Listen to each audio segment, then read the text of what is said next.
The medical bay was quiet except for the soft hum of machines. General Susan Blackwell floated in the glass tube filled with blue liquid. Frost covered the inside of the glass. She had been asleep for 47 years. The year was 2434. The war with the Ictorians had gone badly for humans. What started as a border dispute had turned into a fight for survival. Earth and its colonies were losing. Dr. Catherine Wells checked the monitors. Her hands moved quickly over the control panel. Today was the day they would wake the general. She wasn't sure it would work. No one had ever been in cryo sleep this long and survived with their mind intact. Are the preparations complete? Admiral Paul Garcia stood in the doorway. His uniform was neat, but his eyes showed his worry. Yes, sir, but I must warn you again. She might not be the same person who went into cryo. Brain damage is likely. Catherine didn't look up from her work. Garcia nodded. We have no choice. The Ixorian fleet will reach Earth in 2 days. We've lost our outer colonies. Our ships are outnumbered 10-1. And you think one woman can change that? Catherine asked. Not just any woman. General Blackwell was the only one who ever defeated the Ixorians in battle. Before her injury, she was developing a plan. Operation Checkmate, she called it. Garcia walked to the cryo tube and placed his hand on the cold glass. Our leaders at the time thought her plan was too risky. They put her in cryo when she was injured, hoping to heal her later when our medicine improved. And now you're desperate, Catherine said. Now we're desperate, Garcia agreed. Catherine pressed a series of buttons. The blue liquid in the tube began to drain. Revival process starting. It will take about 3 hours. Outside the medical bay window, they could see Earth. It looked peaceful from space. Most people on the planet didn't know how close they were to defeat. The military had kept the worst news quiet to avoid panic. Major Lisa Donovan entered the room carrying data tablets. Sir, the latest reports from Neptune Station. The Ixorians have destroyed our outer defense ring. Garcia took the tablet. How long? 36 hours until they reach Mars' defense line. After that, Earth is exposed. The Admiral looked at the cryo tube where ice was melting from the glass. We need her. 3 hours later, General Blackwell's fingers twitched. Her eyes moved under their lids. The medical team watched closely as her vital signs strengthened. Brain activity is normal, Catherine said, surprised. She's beating the odds. Blackwell's eyes opened suddenly. They were sharp and clear. She tried to speak but couldn't. Catherine gave her water. How long? Blackwell's voice was rough from disuse. 47 years, General, Garcia said. Blackwell closed her eyes briefly. John Mercer. Garcia looked away. Lieutenant Mercer died 15 years ago. In the Battle of Europa. Blackwell's face showed no emotion, but her hand gripped the side of the bed tightly. The war. Status. Major Donovan stepped forward. We're losing, General. The Ixorians have taken all outer colonies. Earth will be under attack in less than 2 days. Blackwell tried to sit up. Her muscles were weak despite the electrical stimulation they had received during cryo. Help me up. General, you need time to recover, Catherine protested. There is no time, Blackwell said. Operation Checkmate. Was it implemented? Garcia shook his head. No, it was considered too risky by command. A slight smile appeared on Blackwell's pale face. Good. Then the Victorians won't be expecting it. She looked at Garcia. I need a war room. Now. The medical team helped Blackwell into a hover chair. Her body was weak, but her mind was already at work. The war that had raged for decades was about to change.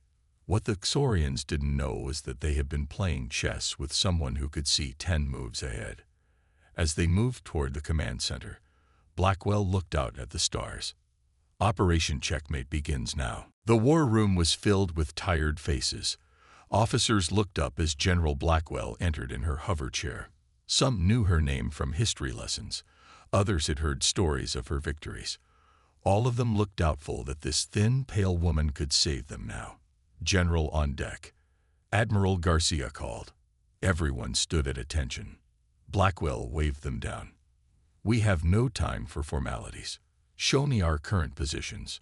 A young captain named Stephen Rodriguez stepped forward and activated the holographic display.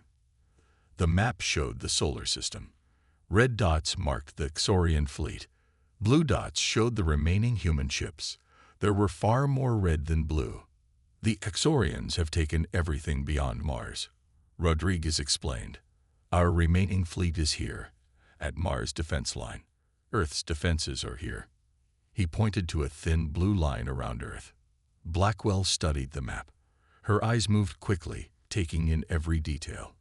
"What about our long-range sensors? Do we have data on Xorian ship movements for the past month?" Rodriguez looked surprised. "Yes, General. But what good is past data when they're about to attack?" "Show me," Blackwell ordered, ignoring his question. Rodriguez pulled up the records. The holographic display showed the movement of red dots over time. Blackwell watched it 3 times without speaking. "They're following a pattern," she finally said. "The Xorians think like a hive mind. Their tactics are efficient but predictable." Major Donovan frowned. "With respect, General, we've been fighting them for decades. If their movements were predictable, we would have won by now." "You've been looking at individual battles," Blackwell said. "I'm looking at the war as a whole. Their grand strategy follows strict rules." She pointed to the display. "See how they always secure their supply lines. They never advance without protecting their rear positions. This is why Operation Checkmate will work." "What exactly is Operation Checkmate?" Garcia asked. Blackwell's fingers moved over the controls. The display changed to show a new arrangement of ships. "We need to appear weak. Pull back the Mars defense line." Shocked voices filled the room. "That's our last defense before Earth. We can't just abandon Mars." Garcia raised his hand for silence. "Explain, General." "We make the Xorians think we're retreating to make a final stand at Earth. Their pattern shows they will advance quickly to press their advantage, but they will do it in a specific formation." Blackwell zoomed in on the map. "Here, here, and here. These are the points where their formation will be weakest." Rodriguez studied the points she indicated. His eyes widened. "The communication nodes. Their ships cluster to maintain hive-mind connection." Blackwell nodded. "Exactly. While they advance, we secretly position our new weapons here." She marked several spots on the map. "What new weapons?" Garcia asked. "Our technology is inferior to theirs. I reviewed the developments during my sleep," Blackwell said. "You've created quantum disruptors but never deployed them effectively, and the Sunflare project was abandoned." The officers exchanged looks. No one had mentioned those projects to her. "How did you know about those?" Donovan asked. "I read fast," Blackwell said simply. "The quantum disruptors can temporarily break their hive-mind connection. The Sunflare can blind their sensors. Used together, at the right moment, they will create chaos in the Xorian fleet." Rodriguez nodded slowly. "And a confused Xorian is a defeated Xorian." "But we would need to sacrifice our outer positions," an older officer protested. "Millions of people are still on those colonies." Blackwell's face showed no emotion. "If we lose Earth, we lose everything. This is our only chance." The room fell silent. Garcia looked at each officer, then back at Blackwell. "I've been fighting this war for 30 years. I've never seen a plan that could actually work." He straightened his uniform. "I'm giving General Blackwell temporary command authority. Operation Checkmate begins now." Blackwell looked at the worried faces around her. "I know you don't trust me yet, but in a few hours, this war will be over." She turned to Rodriguez. "Captain, I need you to handle the deployment of the quantum disruptors. You're the only one who seems to understand what I'm doing." Rodriguez nodded. "Yes, General." As officers hurried to carry out orders, Blackwell looked back at the map. The chess game had begun. The command center buzzed with activity. Officers rushed to carry out General Blackwell's orders. Some did so with doubt in their eyes. Others moved with new hope. Either way, Operation Checkmate was now in motion. Dr. Catherine Wells helped Blackwell with a special suit that would support her weak muscles. "This will help you move, but don't push yourself too hard," she warned. "Your body is still adjusting to being awake." "My body can rest when Earth is safe," Blackwell replied. She stood up from the hover chair with effort. The suit hummed softly as it activated, supporting her weight. On the main screen, they watched as the Mars defense line began to pull back. The blue dots moved slowly toward Earth. Soon, reports came in from the Xorian front. "They're advancing, just as you predicted," Rodriguez said, looking at the updated map. "Their main fleet is moving forward to follow our retreat." Blackwell nodded. "And what about our special packages?" "The quantum disruptors are being placed at the coordinates you specified," Rodriguez confirmed. "Stealth ships are moving them into position now. The Xorians haven't detected them." Major Donovan approached with a worried look. "General, we're getting calls from the colonies we're abandoning. Civilian leaders are demanding explanations." "Tell them help is coming," Blackwell said. "But make sure they keep regular communications going. We need the Xorians to think everything is normal." "You're using them as bait," Donovan said quietly. Blackwell looked at her directly. "I'm using everything we have left to win this war. Every minute we delay costs more lives." In another part of the command center, Admiral Garcia was arguing with 3 senior officers.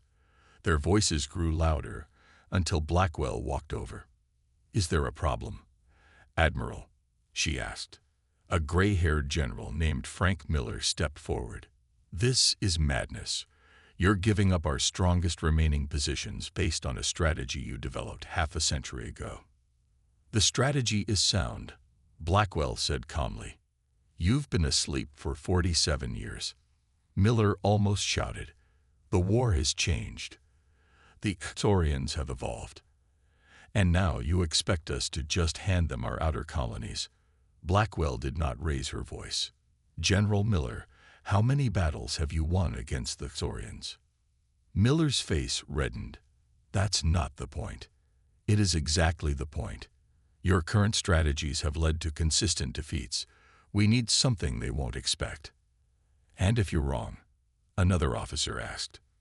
"Then we lose everything a few hours sooner," Blackwell answered honestly. "But I'm not wrong." The argument was interrupted by a call from Lieutenant Emma Clark at the sensor station. "General, the Xorians are increasing speed.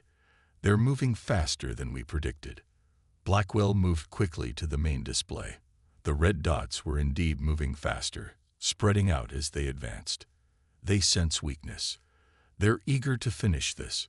Rodriguez looked concerned. "This changes the timing of our trap." "No," Blackwell said with a slight smile. "This makes it better. They're extending their formation to cover more ground." She pointed to gaps appearing in the Xorian lines. "Their communication nodes will be more exposed." She turned to Clark. "Lieutenant, contact our stealth ships. Update the disruptor activation sequence to my new specifications." As Clark carried out the order, Dr. Wells approached Blackwell. "Your vital signs are spiking. The suit can only compensate so much for your condition." Blackwell ignored the warning. "How long until the Xorians reach the trap zone?" she asked Rodriguez. "At their current speed, 3 hours." Blackwell nodded. "Then we have 3 hours to prepare the second phase. Captain, I need you to find me everything we have on the Sunflare project." As Rodriguez left to gather the information, Blackwell turned back to the map. The chess pieces were moving into position. Soon it would be time for the unexpected move that would change everything. On the display, the massive Xorian fleet continued its advance. Unaware they were moving exactly where Blackwell wanted them to go. Captain Rodriguez returned with data tablets about the Sunflare project. He laid them out for General Blackwell to review. "Sunflare was abandoned 3 years ago," he explained. "The scientists couldn't make it work properly.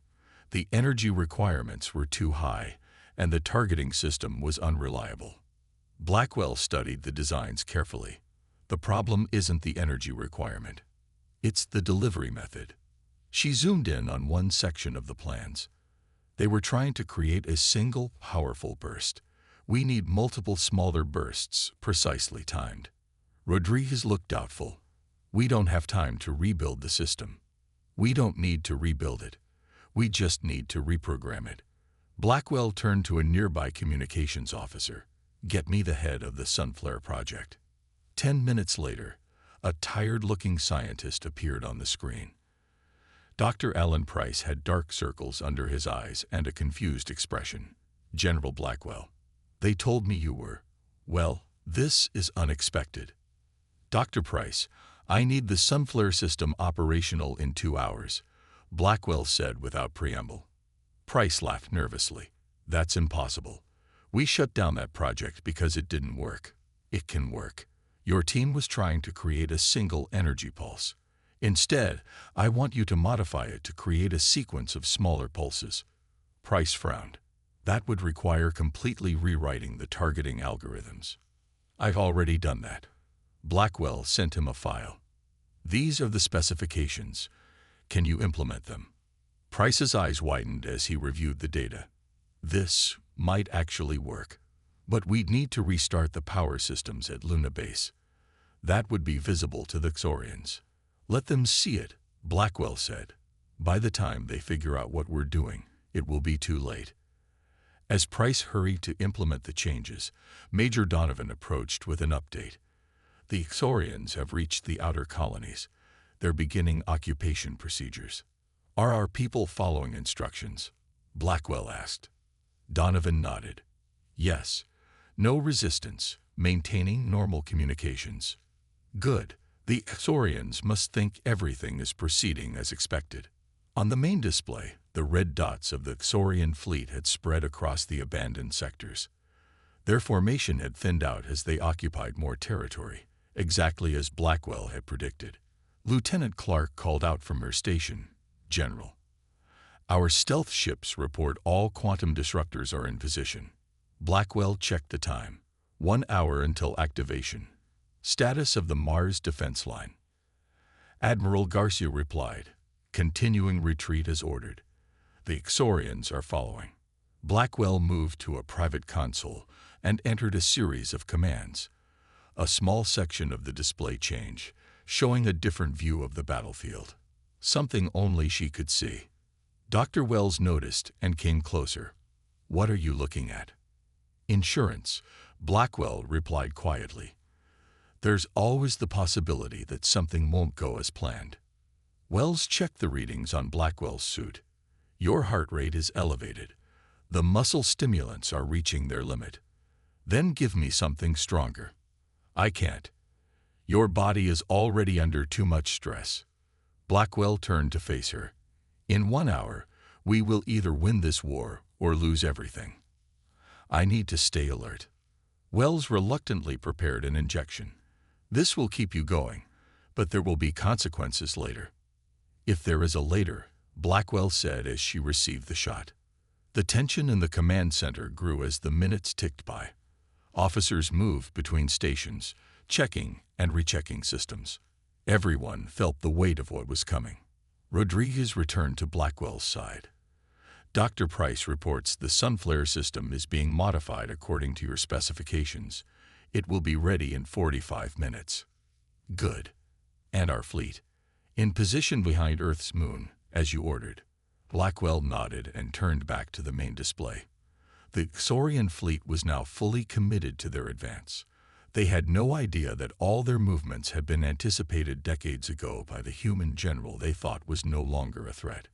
The trap is set, Blackwell said softly. Now we wait for them to spring it. The command center was quiet. Everyone watched the main display where thousands of red dots moved through space. The Xorian fleet had fully committed to their advance. They thought they were chasing a retreating enemy. Instead, they were swimming into a net. 10 minutes until quantum disruptor activation. Lieutenant Clark announced. General Blackwell stood with the help of her support suit. Her face was pale but determined. Status of sun flare. Dr. Price reports final calibrations complete. Captain Rodriguez replied, "The system is ready." Admiral Garcia approached Blackwell. "The Joint Chiefs are demanding an update. General Millard is still arguing that we should recall our ships to defend Earth directly." "Tell them to wait," Blackwell said. She turned to the communications officer. "Cut all non-essential communications for the next 30 minutes. We can't risk the Xorians picking up any hint of what's coming." The officer hesitated. "That violates standard protocol, General." "This entire operation violates standard protocol," Blackwell replied. "Do it." As the officer carried out the order, Dr. Wells checked Blackwell's vital signs again. "The stimulants are keeping you functional, but you're pushing your limits." "A little longer," Blackwell said quietly. "That's all I need." On the display, the Xorian fleet continued its advance. Their formation had spread thin as they occupied the abandoned territories. Just as Blackwell had predicted, their communication nodes were now exposed. 5 minutes, Clark called out. Blackwell moved to the center of the room. "Captain Rodriguez, put me through to all our remaining ships." When the channel opened, Blackwell spoke clearly despite her exhaustion. "This is General Blackwell to all human forces. In 5 minutes, Operation Checkmate begins. When the quantum disruptors activate, the Xorian fleet will experience communication disruption. That is when we strike. Target their command ships first, then their supply vessels. Do not waste time on their fighters. Without central coordination, they will be disorganized." She paused, looking at the tired faces of the officers around her. "Humanity has been fighting this war for decades. Today it ends. Not with our surrender, but with our victory." As she finished speaking, a warning flashed on the display. Major Donovan rushed to a console. "General, we have a problem. The Xorians have detected one of our stealth ships near Disruptor Point 7. Blackwell moved quickly to see the data. Have they identified what it's carrying?" "Unclear, but they're sending ships to investigate." Blackwell studied the map for only a second before making a decision. "Activate the disruptors now. All of them." "But we're not in optimal position," Rodriguez protested. "Now, Captain, before they can warn their fleet." Rodriguez gave the order.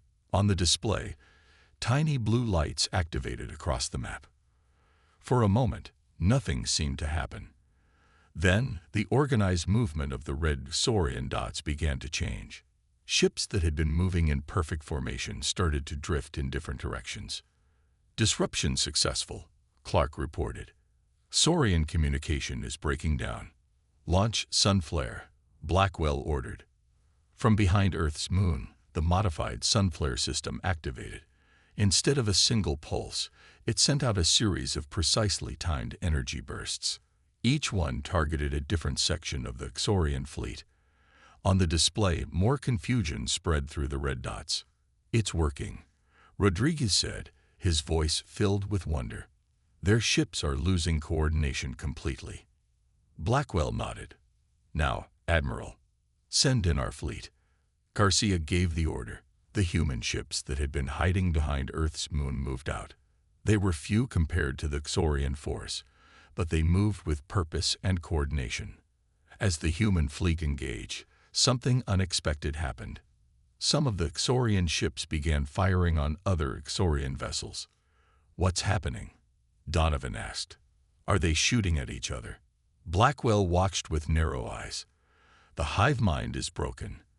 Without central control, some of them are making individual decisions." A message came through from one of the frontline ships.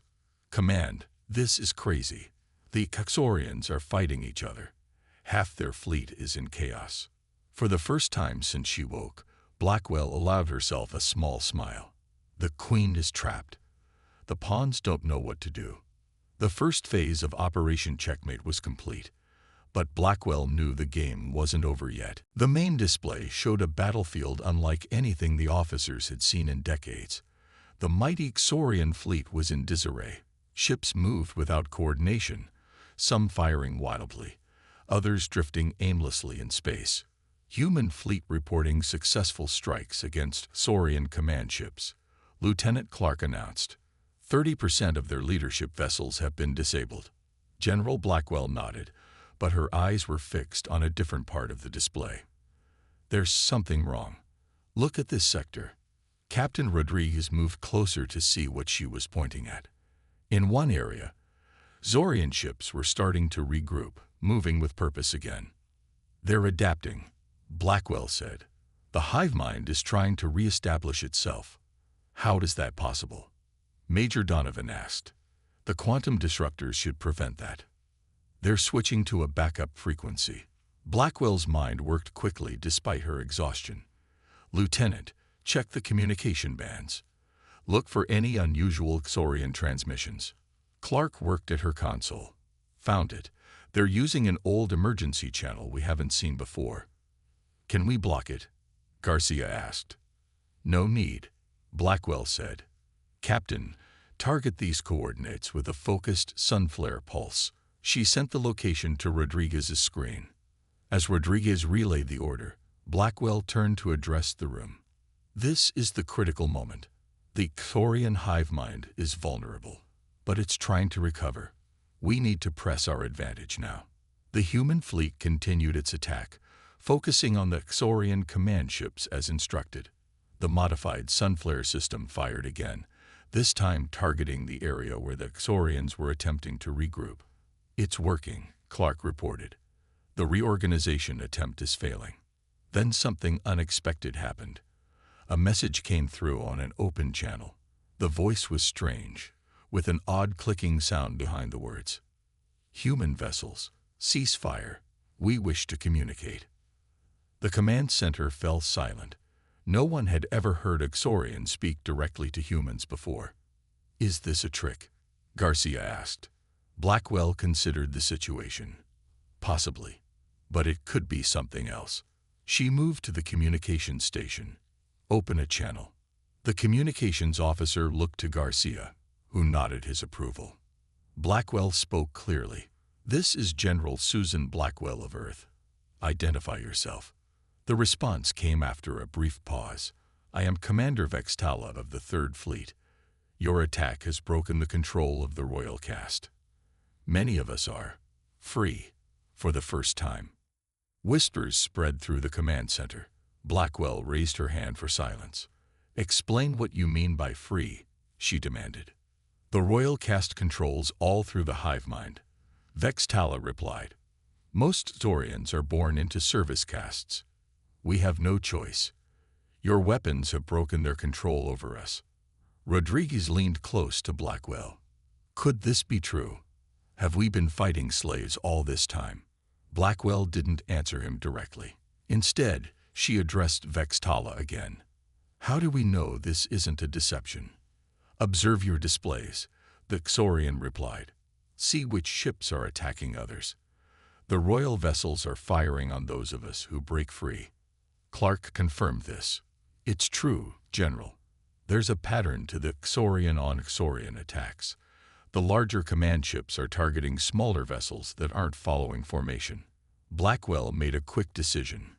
Vextala, have your ships power down weapons and move to these coordinates. She sent position data. Any ship that follows will be considered non-hostile. Understood, came the reply. On the display, they watched as several Saurian ships changed course. Other Saurian vessels immediately fired upon them. Protect those ships, Blackwell ordered the human fleet. As human vessels moved to defend the defecting Saurians, Dr. Wells approached Blackwell. Your plan didn't just disrupt their communications, it freed them from control. No, Blackwell said quietly. That wasn't part of my plan. This is something new. The battle had suddenly transformed. What began as humanity's last stand was becoming something no one could have predicted, a Saurian civil war, with humans supporting the rebels.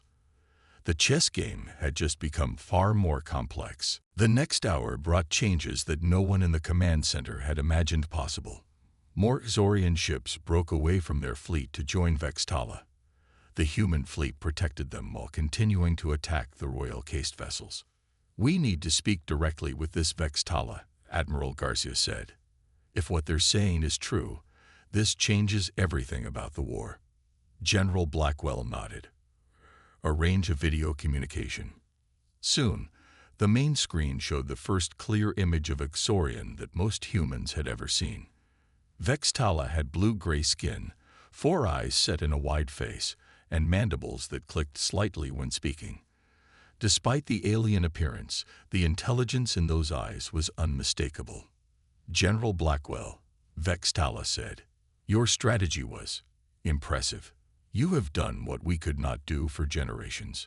Explain your situation," Blackwell demanded. "How many of your people are controlled?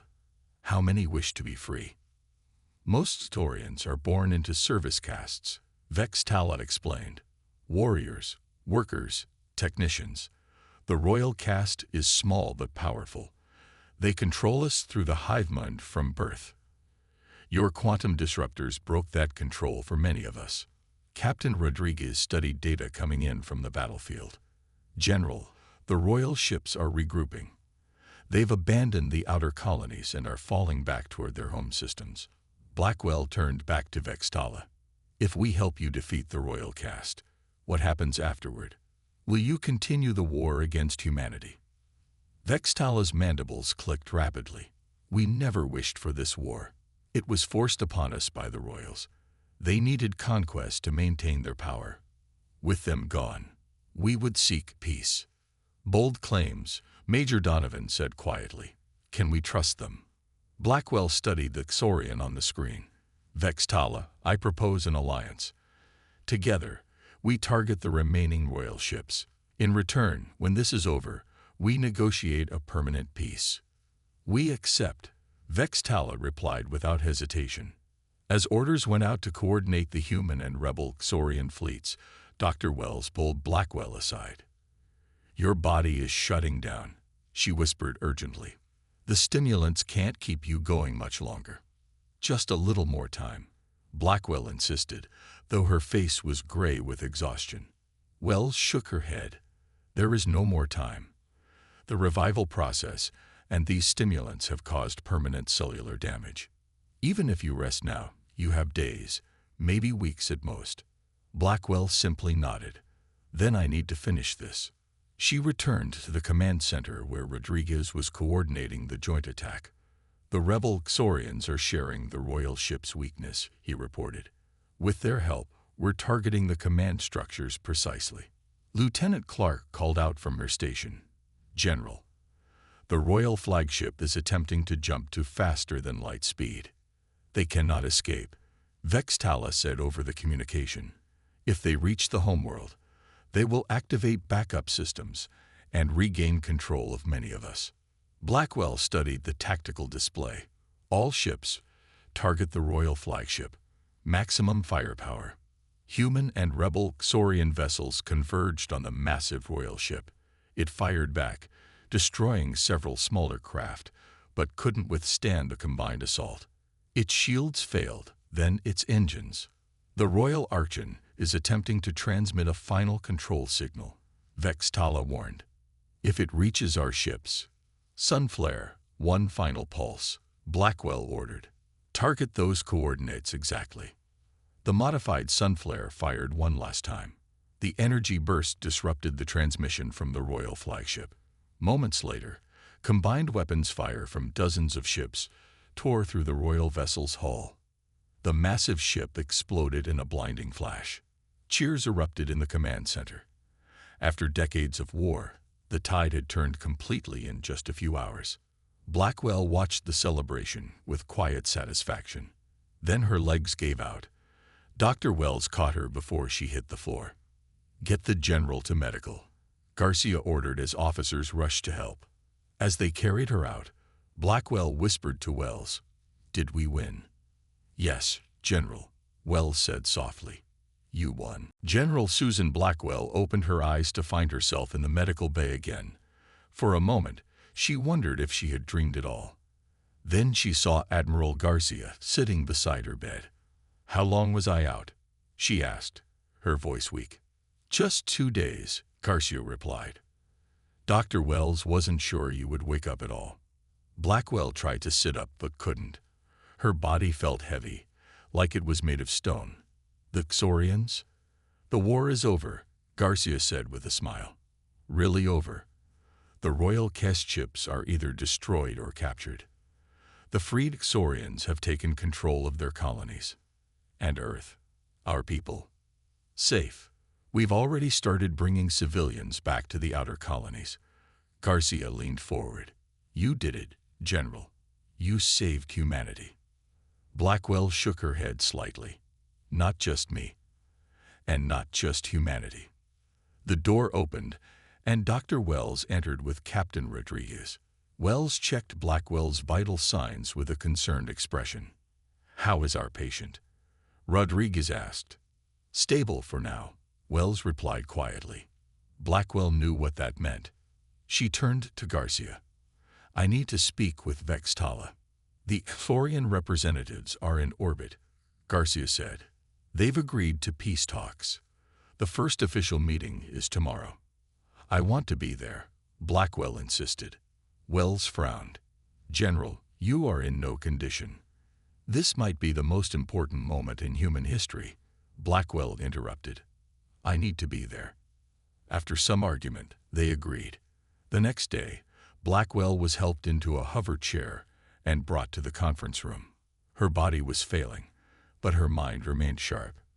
The Earth delegation sat on one side of the large table.